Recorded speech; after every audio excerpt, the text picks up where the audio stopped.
Iniciando aqui uma revisão, onde nós vamos falar um pouquinho de nutrição aplicada à saúde. Sou a professora Silvana Teixeira.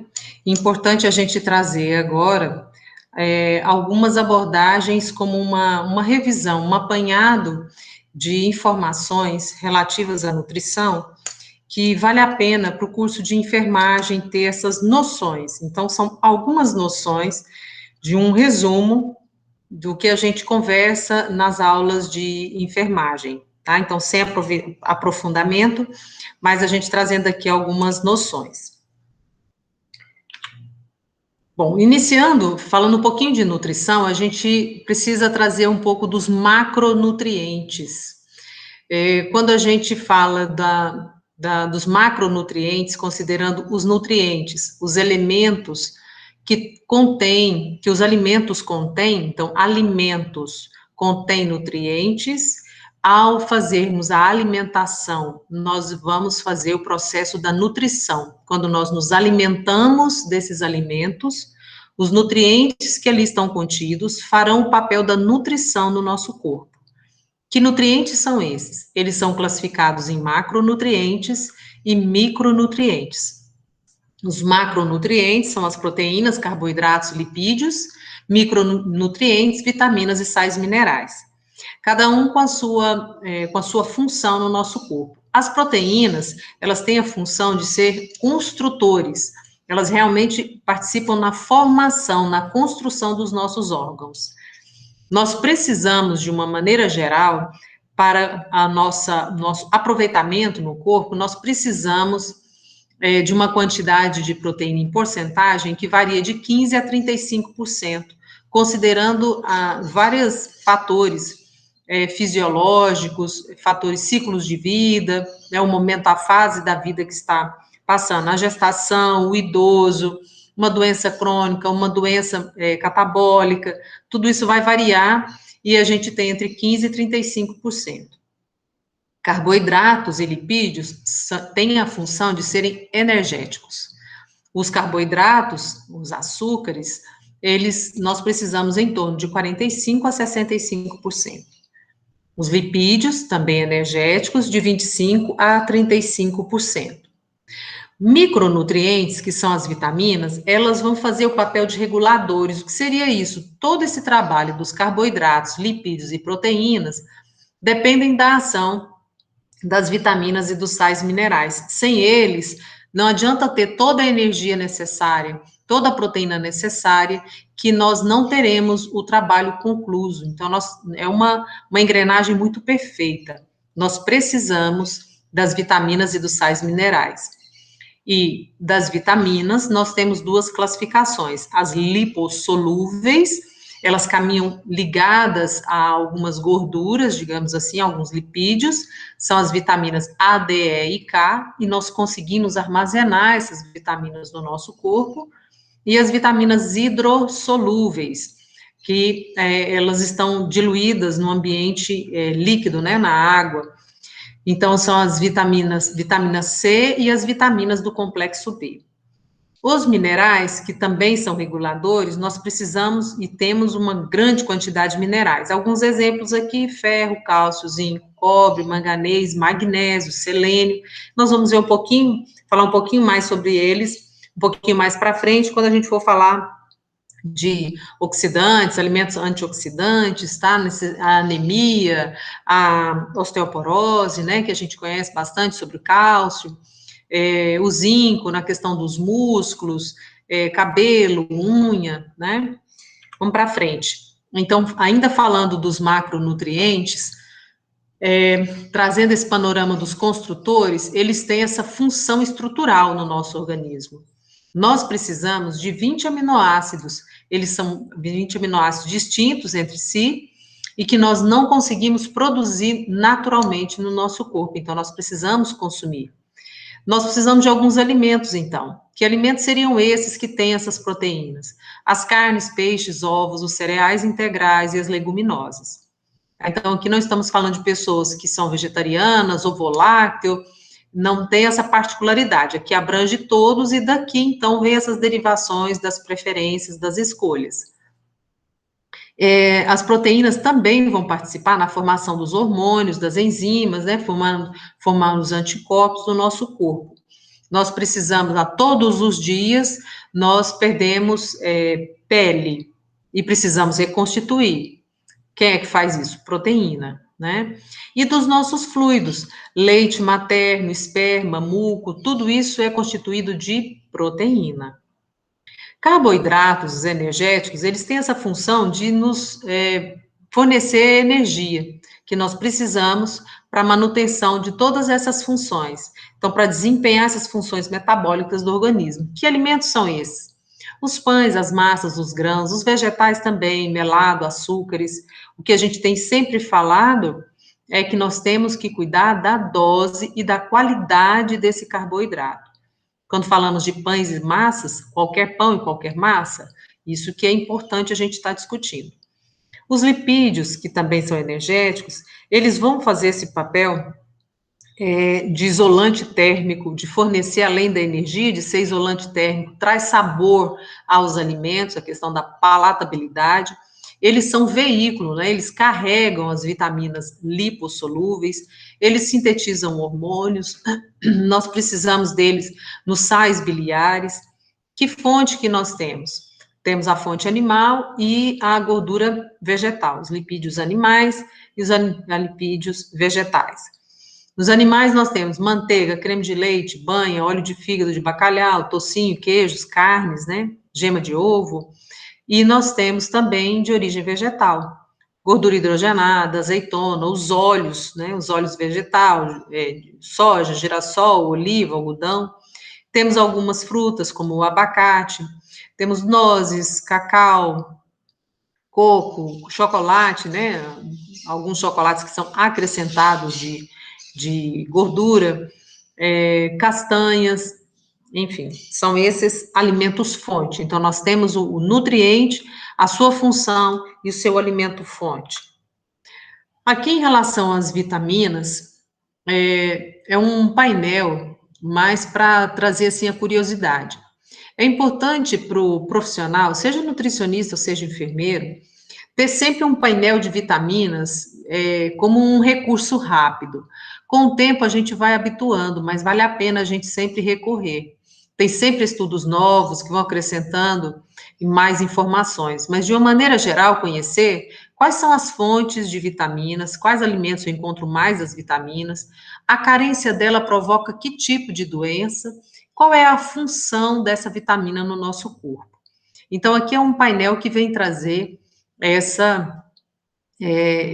panorama desses 3 elementos, aonde eu encontro essa vitamina, que doença que provoca se faltar essa vitamina e qual que é a função dela no nosso corpo. Por exemplo, a vitamina A eu encontro em cenoura, em fígado de aves e de animais, em vegetais de cor verde escura, e se faltar vitamina A avitaminose, é muito comum na região norte, vai ter problema de visão, secura da pele, é um tipo de cegueira evitável, né? Nós temos aí a questão da xeroftalmia, então, um tipo de cegueira evitável. E ela é um excelente antioxidante, vai combater radicais livres, vai participar na formação dos ossos, da pele, todo esse tecido epitelial, que a gente toca, essa mucosa interna, a vitamina A participa, esse aspecto lisinho e brilhoso da nossa mucosa, temos ali a vitamina A participando.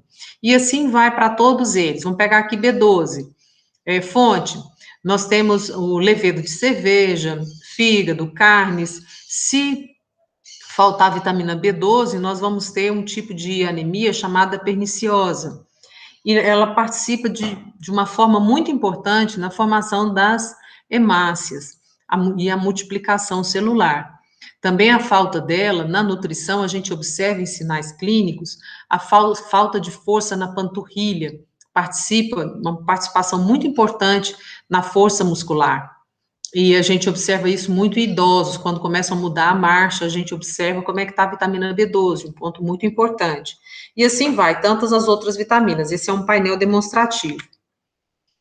E a gente precisa ter uma quantidade diária que é recomendada desses nutrientes. que nós estamos falando. E a Anvisa, através da RDC 269, ela traz essa ingesta diária recomendada desses nutrientes. E trazer uma diferença entre necessidade nutricional do indivíduo e a recomendação nutricional, a quantidade de energia e nutriente que contém o alimento. Então, a necessidade nutricional, ela representa os valores fisiológicos individuais. O indivíduo necessita daquela quantidade para exercer suas funções fisiológicas e prevenir os sintomas de alguma deficiência desse nutriente. E a recomendação nutricional são as quantidades de energia e de nutrientes que tem que conter nos alimentos para o indivíduo consumir e atingir a sua necessidade nutricional. Essa é a diferença desses dois conceitos.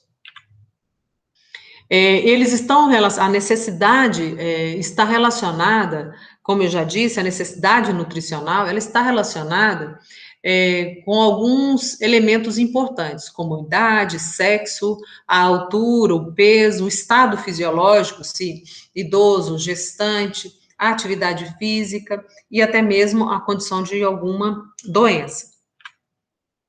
As recomendações nutricionais, elas têm um objetivo de auxiliar no desenvolvimento desse indivíduo, se é o crescimento, se é o desenvolvimento de um feto, se é a manutenção da saúde, como de um adulto, de um idoso. Então, vai garantir também a gestação, a amamentação, porque tem ali os alimentos que são na quantidade necessária para manter essa necessidade do indivíduo que ele está apresentando. Para chegar nesse tanto que o indivíduo precisa, para saber essa quantidade, existem alguns cálculos. Eu escolhi aqui dois para trazer, são algumas fórmulas que a gente usa. Não são fórmulas que estão, assim, abertas a todas as pessoas. Elas são usadas pelo profissional de enfermagem, de nutrição, uma equipe multiprofissional, o médico. Se a equipe quer discutir a quantidade do gasto energético de um indivíduo, são contas boas de se fazer, somando vários outros elementos, mas são bem práticas.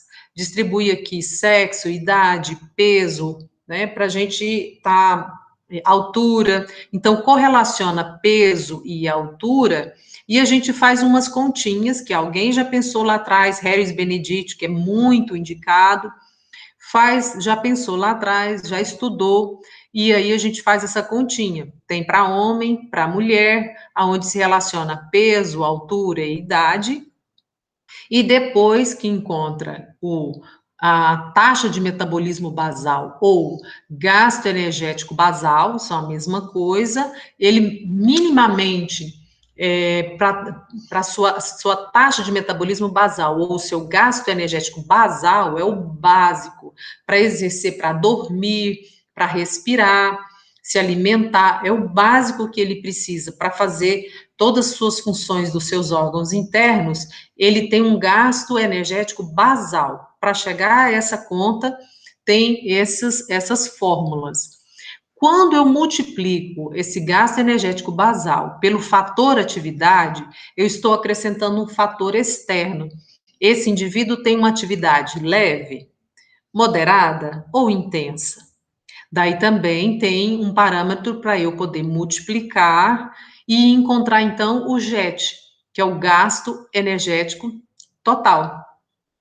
O gasto energético desse indivíduo são 2.000 quilocalorias, por exemplo, porque a taxa de metabolismo basal, o gasto energético basal dele é 1.400, 1.700. Quando eu multiplico pelo fator de atividade dele, que pode ser moderado, intensa, vamos pôr que é moderado, vezes 1, e é mulher, 1,64 vezes esse valor, eu vou encontrar o gasto energético total. Por exemplo, vai ser 2.200 quilocalorias. Pronto, essa pessoa, mulher, ela precisa de 2.200 calorias. Eu vou distribuir isso ao longo de um dia, numa dieta específica, considerando outros fatores que observei, sinais clínicos, dados bioquímicos, e estabeleço uma dieta distribuindo os alimentos conforme a sua interação de nutrientes, aqueles que são mais ricos em quais nutrientes? Pela manhã, então eu vou considerar os minerais, cálcio, zinco, selênio, eu vou usar pela parte da manhã. Aí eu vou ter um lanche da manhã, o almoço, eu vou distribuir mais rico em ferro, em carboidrato. E aí eu vou distribuindo o lanche da tarde, o jantar, a ceia, mas considerando que eu tenho que chegar no final do dia com esses 2.200 quilocalorias para garantir a necessidade desse indivíduo, ok? Então, esses são os cálculos antropométricos importantes. Existem outros complementares para a gente estar observando como está o desenvolvimento desse indivíduo, em que classificação eu posso colocá-lo. Quando eu considero a distribuição da massa corporal desse indivíduo pela altura que ele tem. Então, eu vou fazer o peso que ele está atualmente, dividido pela altura dele ao quadrado. Eu vou encontrar o índice de massa corporal desse indivíduo, é o IMC. E existe uma classificação adotado pela Organização Mundial de Saúde, e eu vou observar se menor que 18, se entre 18 e 24. Então, a gente espera entre 18 e 24,9, normal.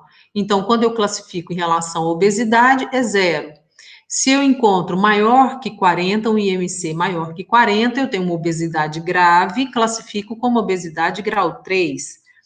O que se espera de um indivíduo normal é entre 18,5 e 24,9. Então, é o que é adotado pela Organização Mundial de Saúde. Existe um outro, que é a relação cintura-quadril. Ela vai também me mostrar algumas comorbidades que podem estar associadas quando eu olho a relação cintura-quadril. Um ganho de peso muito grande na região do abdômen e na região do quadril. O que se espera para os homens é que essa relação, quando eu pego a circunferência do abdômen na região do umbigo e a do quadril na altura maior da circunferência das nádegas, e eu pego esse valor e divido um pelo outro, da cintura pela do quadril, espera-se que para as mulheres encontre-se 0,85, para os homens 0,90. E aí eu vou, então, observar como que está aquela paciente que eu estou acompanhando, que eu disse o exemplo de 2.200 calorias, eu fiz algumas avaliações, eu olho, ela tem de 30 a 39 anos, e ela está menor que 72. Ótimo, ela está com um risco, uma classificação de risco menor que 0,72. Se eu for ampliar essa discussão, e em aula a gente amplia, falando quais são os riscos que uma pessoa que tem um ganho de peso muito grande na região do umbigo, na região dos quadris, quais são os problemas de saúde que podem desenvolver. E aí, então, eu tenho agora, trazendo esse tema da nutrição para a aula de enfermagem, vamos agora imaginar quando a gente tem as classificações das dietas dentro de um ambiente hospitalar. É muito importante nos vermos como equipe multiprofissional dentro de um hospital. Não há um profissional que consiga êxito com um paciente internado se quiser trabalhar de forma isolada. Nós temos a atuação do médico que internou o paciente, e a partir deste momento, o paciente é da equipe que, nas suas responsabilidades, vão entendendo um pouco da função do outro, a gente vai se completando para oferecer, proporcionar a melhor estratégia de recuperação da saúde desse indivíduo. Portanto, para a enfermagem conhecer um pouco sobre a classificação das dietas é muito importante. E então, vamos lá. As dietas, elas são classificadas quanto à sua consistência, com relação à quantidade de calorias que elas têm e com relação à quantidade de nutrientes, daqueles que a gente comentou sobre macro e micronutrientes. Então, uma dieta pode ter uma consistência líquida completa, líquida restrita, líquida pastosa, branda, ou uma dieta livre ou geral, ou ainda com outro nome chamado normal. Mas essa dieta, ela pode ser líquida completa, mas eu vou chamar ela de uma dieta normo, que é a quantidade de caloria, normocalórica. E a quantidade de proteína? Ela pode ser uma dieta rica em proteína. Então, ela vai ser uma dieta normocalórica, hiperproteica e líquida completa. Então, a prescrição pode casar esses três nomes. Então, das calorias, eu tenho a opção de ser normocalórica, hipercalórica ou hipocalórica. Dos nutrientes, eu tenho a opção de ser hiperproteica, normoproteica e hipoproteica. E assim vai para lipídio, glicídio e a caloria, como já dissemos. Dessa forma, aí eu vou para alguns micronutrientes também. Eu posso ter uma dieta hipossódica, normossódica, tá? Hipersódica é muito difícil da gente ver. Eu posso ter uma dieta mais rica em potássio, então, hipercalêmica, é uma dieta rica em potássio. Ou hipocalêmica, eu tenho que baixar o potássio, então pode estar prescrito, é uma prescrição médica com discussão com a equipe. E aí, como que vai ser a textura, a consistência dessa dieta?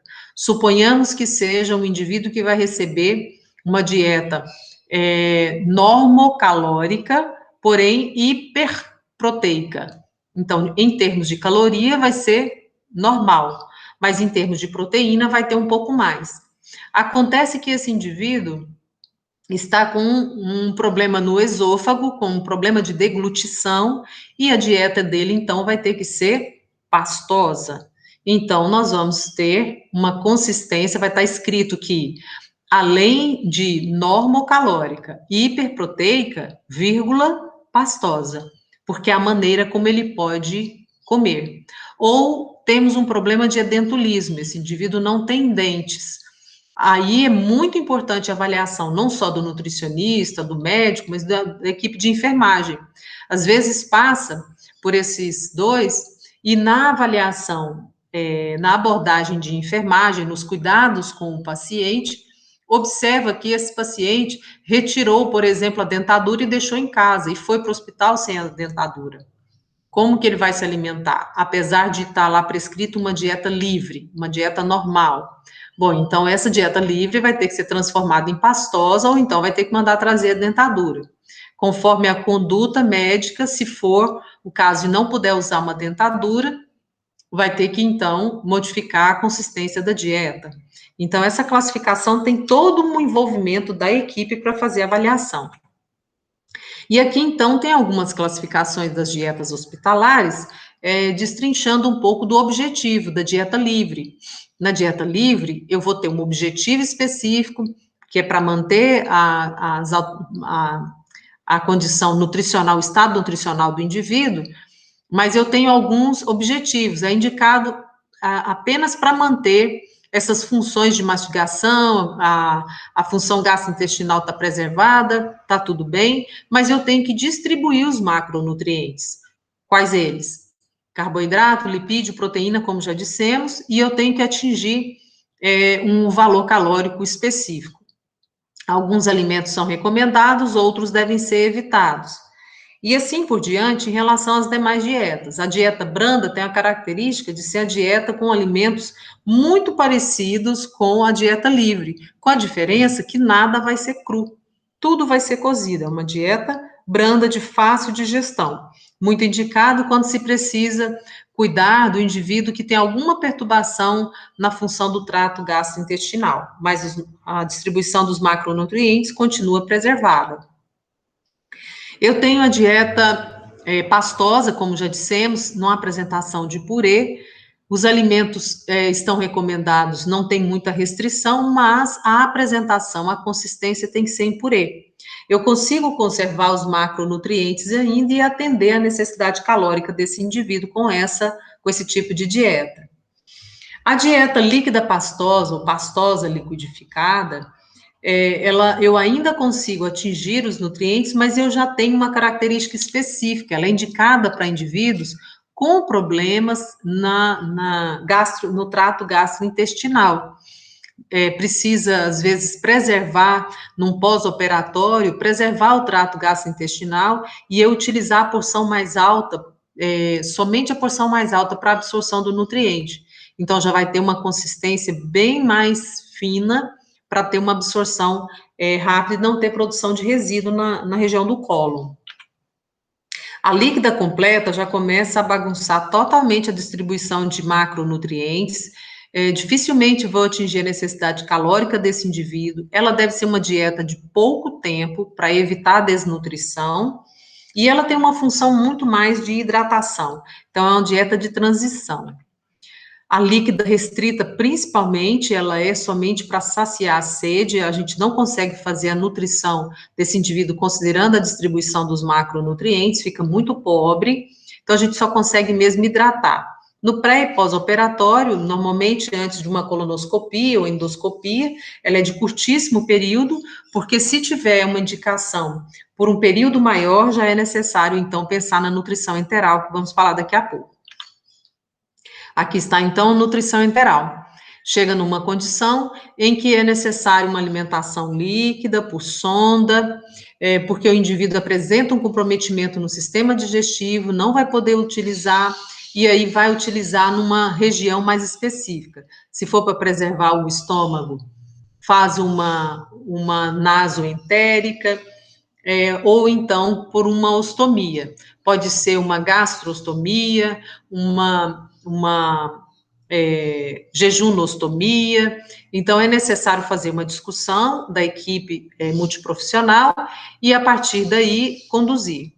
O principal objetivo dessa nutrição enteral é também recuperar a saúde do indivíduo nutricional, evitar que eles desnutrem enquanto está tratando um outro problema de base.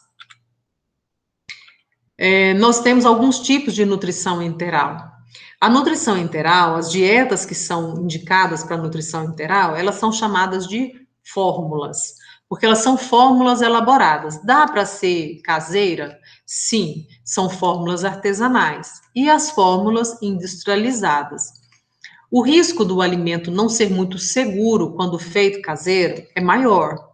A industrializada oferece mais segurança alimentar, pela preservação de alguns nutrientes, mas existe sim a possibilidade de ser de uma forma caseira, tá? Elas são dietas poliméricas, uma das mais comuns é a polimérica, onde ela apresenta os nutrientes na forma íntegra, tem todos os nutrientes, e ela, por exemplo, pode ser retirado somente lactose. E existem as dietas oligoméricas ou monoméricas, dietas especiais ou módulos, onde a gente só consegue fazer alguns nutrientes ou precisa fazer algumas fórmulas com alguns nutrientes específicos. Fazer uma concentração maior, por exemplo, de albumina ou de glutamina. E ela, na distribuição de caloria e nutrientes, continua com aqueles mesmos nomes, normocalórica, normoproteica, hiperproteica ou hipercalórica, ou ainda rica em fibras. Bom, nós temos aqui passado para vocês essas orientações, são pinceladas rápidas que a gente quis trazer para essa